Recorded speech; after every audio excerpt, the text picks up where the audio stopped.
ele já nem vai dar warning, ele vai dar false simplesmente porque, cara, você está comparando dois tipos diferentes, já é diferente. Não tem nem conversa. Então, só para ilustrar um pouco aquilo que eu tinha falado, dessa relação entre Python 2 e Python 3, como codificar, decodificar, etc., a diferença entre os tipos. Só avisando, esse código está no meu GitHub, então se vocês quiserem olhar com calma e brincar com isso, vocês podem baixar esse arquivo, rodar pelo Jupyter e ter uma noção melhor. Então, e aí eu quero falar um pouco agora de alguns problemas comuns que a gente enfrenta trabalhando com o Unicode no dia a dia. São vários, mas aqui eu tentei fazer meio que um FAQ. O mais comum, eu acho, pra gente aqui, principalmente no Brasil, é remover diacríticos, ou seja, remover acento, cedilha, tio, essas paradas no texto. Ou seja, vem um texto em algum lugar, você quer transformar aquilo, sei lá, numa URL, alguma coisa assim. Então você quer, ou para poder comparar, porque de repente o cara não sabe escrever direito, e o cara, tipo, botou no lugar errado, ou esqueceu de botar acento, às vezes põe acento, não sei o quê. Então você quer falar, eu quero normalizar todo mundo para ficar sem acento, sem nada. Então você quer remover diacríticos, né? Diacrítico é o nome que a gente dá para esses símbolozinhos que vão perto das letras.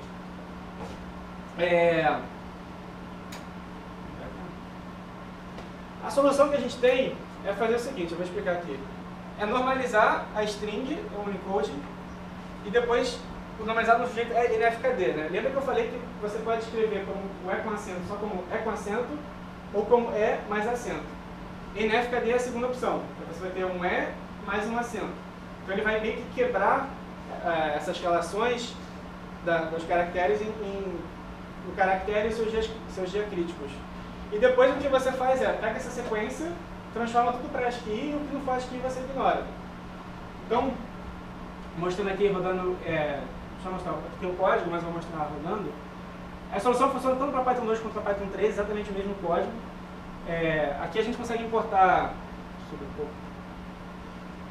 Tem uma biblioteca que já vem no Python mesmo chamada Unicode Data, tem uma função chamada Normalize. Então, se você quer fazer uma função que remove os diacríticos, você chama Normalize, passando qual tipo de normalização você quer fazer, no nosso caso é NFKD, e passando a string, ele vai fazer aquilo que eu falei, ele vai quebrar, vou mostrar aqui. Então você tem aquele meu S1, né, que era coração, eu fiz a normalização.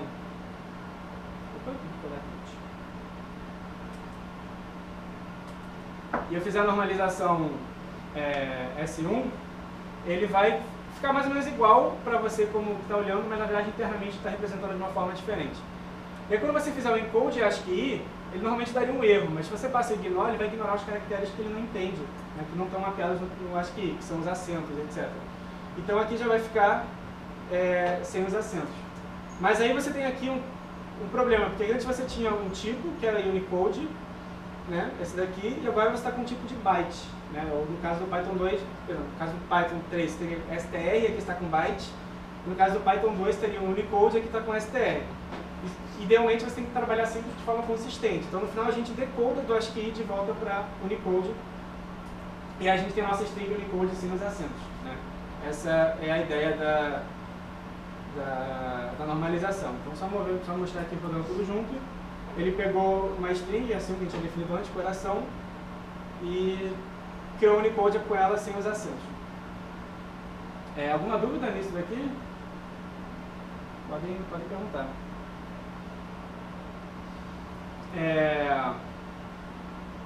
Outro problema comum que a gente sempre enfrenta é o Unicode Decode Error. Você está lá no código, está executando e do nada aparece uma exceção lá. Unicode Decode Error. O que isso significa?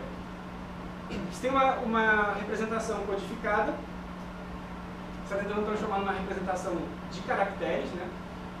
Só que você está usando o encode errado.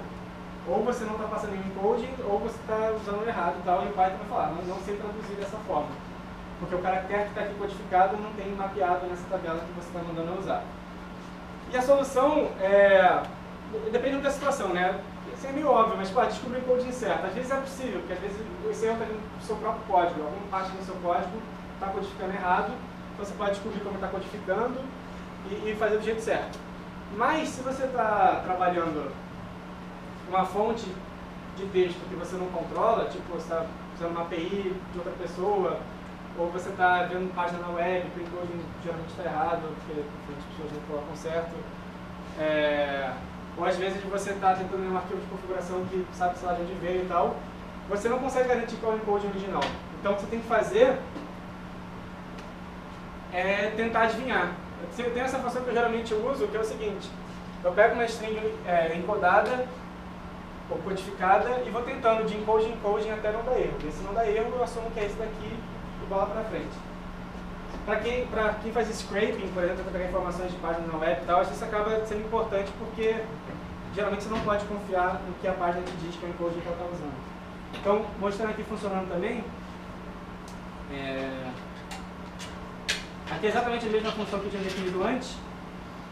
Então aqui eu vou pegar aquele meu coração, que estava lá na sequência abstrata de caracteres, e vou transformar, eu vou encodar ela para o TF32. Então aqui eu tenho, só para mostrar,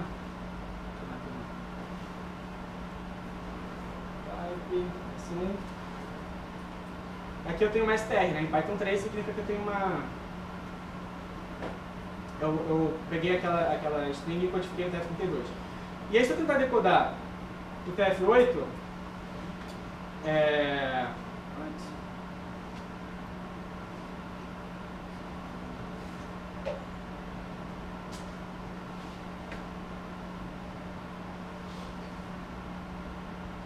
tinha rodado aqui antes. Aqui é só codificação daquelas paradas. Se eu rodar aqui, eu tenho aqui uma variável que está com coração codificado, como o TF8, e a variável que está com coração codificado com o TF32. E aí, se eu tentar decodar tipo, com o TF8, uma dá certo e outra dá errado.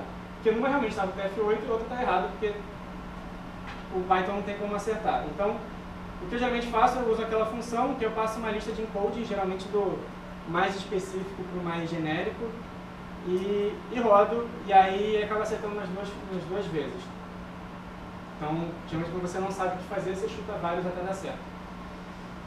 Mas também tem um problema que pode acontecer, que às vezes ele pode cair num outro encoding que por acaso dá certo, mas não é o que você queria. Então, por exemplo, se você criar essa lista aqui na ordem errada, quando você rodar ele vai ficar assim. Não sei se vocês conseguem ver quem está mais para trás, aqui embaixo. Ele acabou caindo no ISO 88591 porque aqueles números são mapeados nesse charset. Mas são mapeados do jeito diferente, né? E está decodificando errado. Então ficou aqui com os caracteres meio bizarros.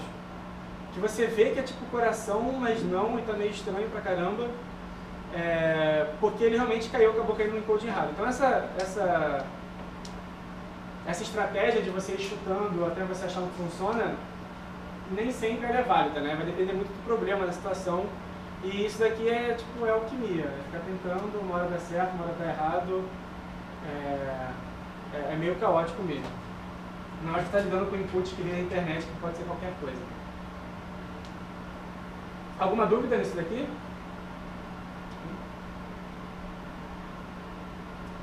E aí o outro erro que dá é o erro inverso, né? Que é o seguinte, você chama encode.encode e ele lança o Unicode encode error. O que isso significa? Você tem uma representação de caracteres que na hora que você vai codificar usando uma tabela específica, né? Você vai codificar usando o ISO 88591, dá um erro porque esse caractere não está nessa tabela. Então na hora que ele vai transformar em número, ele não sabe qual número que ele coloca, então ele dá um erro. E aí nesse caso a solução é realmente simples, é tipo, acha o encoding que suporta esse caractere. Tipo, se você tem que codar ele, se quer usar, sei lá, Latin 1, mas Latin 1 não suporta aquele caractere, use outro.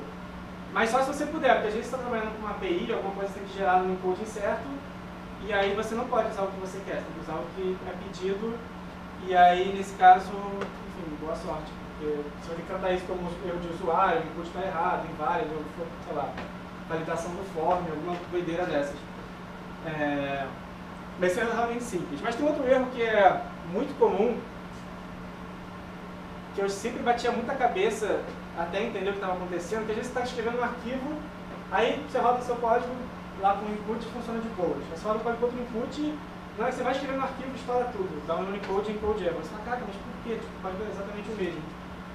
O que está acontecendo é o seguinte, provavelmente você está usando Python 2, você está tentando escrever, passar para o método write do arquivo um objeto Unicode, ou seja, uma sequência abstrata de caracteres, não uma sequência já codificada. O problema é que arquivos, eles são uma sequência de bytes. Então você não pode escrever neles uma sequência abstrata, você escrever realmente bytes neles. E o Python precisa fazer, então ele tem que fazer a codificação do que você passou para ele, para poder escrever no arquivo. Só que se você não disse nada, o Python ele simplesmente vai assumir que é ASCII. E se você tiver um acento, alguma coisa assim, ele vai dar o erro, né? Que é o que a gente acabou de ver, né? Você está fazendo code e um caractere não é mapeado, no nosso caso, no ASCII. Então, tem duas formas de resolver esse problema. A primeira é muito simples, é você chamar encode no value. Bem trivial. A questão é que às vezes, dependendo da forma como o seu código está estruturado e tal, é um saco você ter que ficar escrevendo encode toda vez que você vai escrever no arquivo e tal. E aí tem uma coisa linda que todo programador Python devia conhecer, que é essa biblioteca Codex. E essa biblioteca Codex, ele tem um tipo de open que ele abre um arquivo, mas você pode passar para ele uma codificação específica. Então toda vez que você for escrever no arquivo, você vai passar para ele uma sequência abstrata de caracteres, né, um objeto Unicode, ele vai usar esse encode já para encodar e tudo funciona bonito.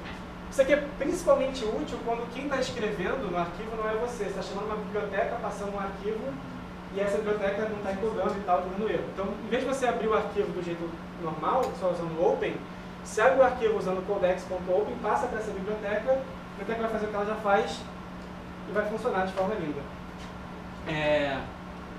Tem um exemplo disso aqui também. Então aqui eu tenho um arquivo que eu estou abrindo do jeito tradicional, que é com open, de forma para escrita, e estou tentando escrever aqui um objeto Unicode, né? Ele vai dar um erro, vou falar justamente, ó, ASCII não pode encodar caracteres, etc. Porque ele tentou, você não disse nada que é, o Python tentou assumir que era ASCII, e não conseguiu, não deu certo. Então, ou você pode fazer aquela solução que eu falei, que aí simplesmente escreve o arquivo, aqui não tem output, né? Ele só escreveu o arquivo. Ou você faz outra solução, que você abre usando o codex, né? Importa o codex, abre usando aqui, passa o encoding que você quer salvar e escreve. E também funciona. E aí, só para mostrar que funciona, eu tenho esse RAST 2 e o RAST 1. E se eu fizer um diff, realmente é a mesma coisa. Então as duas técnicas são exatamente equivalentes. Opa! Tá. Que é exatamente as duas técnicas funcionam igual, né? Se eu der um cat nos dois, tem coração, cada um. Então, deu na mesma e resolve o nosso problema. E sério, esse codex.open salva vidas lindamente. E aí tem outro problema chamado Windows. Safe Day. Eu ainda falei antes do padrão ISO 8259, que estendeu o ASCII lá de algumas formas específicas.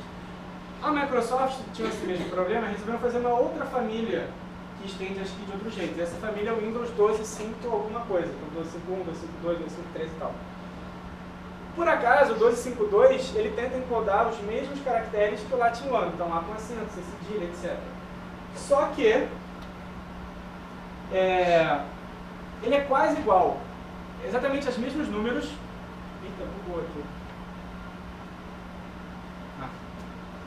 Exceto por 32 caracteres. Então, antes era 127 na ASCII, agora adicionou mais 128. Desses 128 a mais, 32 são diferentes, o resto é igual entre os dois.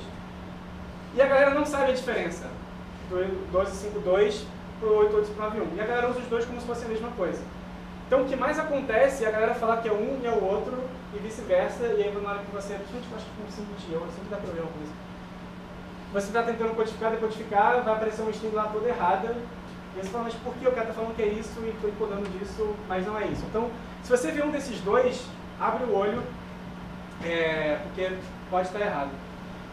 E aí, é tão bizarro que o padrão HTML5, a galera recomendou que se você chegar a abrir uma página HTML que diz que é ISO 88591, é para você tratar como se fosse 252. Porque é mais como a galera falar que é Latin 1 e não C do que realmente C. Você vê o nível da zona.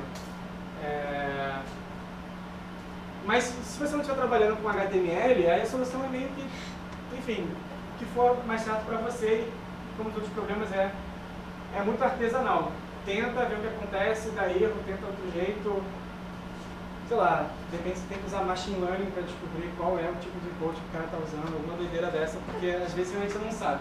Eu trabalhava antes, eu tinha que parsear e-mails de e-mail marketing, e eu sempre tinha esse problema, porque a galera no header do e-mail, né, o servidor de e-mail que enviava lá o spam, falava que era o encoding, mas não era aquele encoding, e quando você, tipo, a gente passeava o e-mail e ia mostrar para o nosso usuário, né, as informações do e-mail, estava tudo errado, o título estava errado, o corpo do texto estava errado e tal.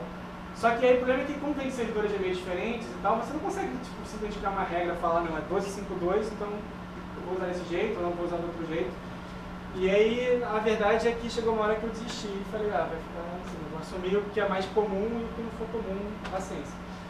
Eu realmente tenho muita curiosidade para saber como a galera tipo, que implementa, sei lá, o Gmail, esses clientes de Gmail, lidam com isso, porque eu estou conhecendo o desenvolvedor do Gmail, eu vou perguntar isso para ele. Porque, cara, isso aqui é um caos. E é tipo, sério, ninguém respeita os padrões e ninguém sabe o que está fazendo, é bizarro. É muito trabalho. E aí, boa sorte se você precisar trabalhar com isso daqui. Então, as lições que eu quero... Tem muito... já quase encerrando.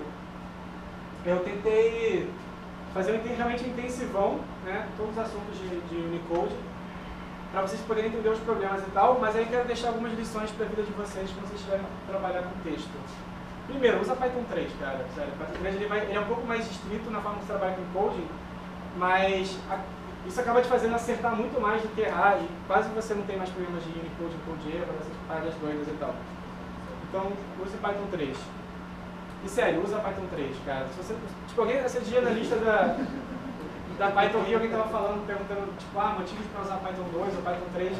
Cara, hoje em dia, sério, acho que não tem mais nenhum bom motivo. O único realmente bom motivo que você tem para usar Python 2 ou você já tem um código legado que tem Python 2 e, sei lá, de repente não vale a pena migrar, ou você precisa muito usar uma ferramenta, uma biblioteca que o cara implementou 10 anos atrás, mas o cara morreu e ninguém mais sabe da manutenção daquilo, e ela só funciona em Python 2, você realmente precisa daquilo. Então, tipo, esse pra mim é o único motivo que você tem para começar um projeto hoje do zero usando Python 2.